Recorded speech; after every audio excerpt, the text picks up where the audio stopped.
Oras na naman mga mare ng ating pagmamadali nito. Ito na naman tayo mga Mars sa aking pagluluto na nagmamadali.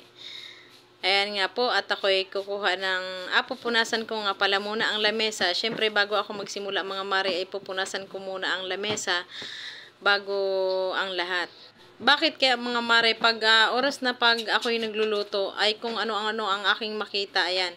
Pupunasan ko muna kung saan parting mga may maalikabok bago ako magsimula talaga.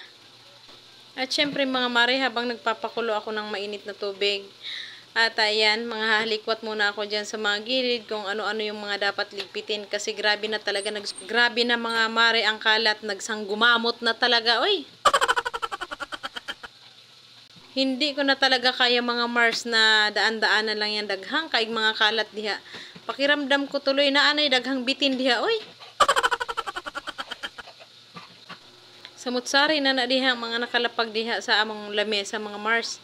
Na ay mga kung unsa-unsa na dihang mga kuana, no mga bag, na ay mga kung unsa pa diha. Sus, basta baling inita sa akong pakiramdam pagka daghang kaig kalat, oy. Pag nasuko na gani ko sa akong mga anak mga Mars, miingon dahil na ang akong mga anak, si mama nagbisaya na pod.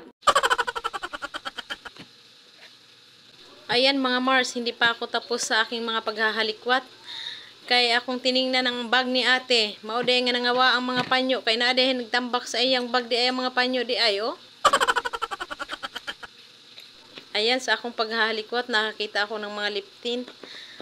Ayan, 3 lip tint pa. Bago pa siguro yan, yan yung in-order ko nung matagal na ngayon ko lang nakita, atong suwayan, og lip tint, og maganda ba. Oy, Inday, tanghali ka na, tama na na.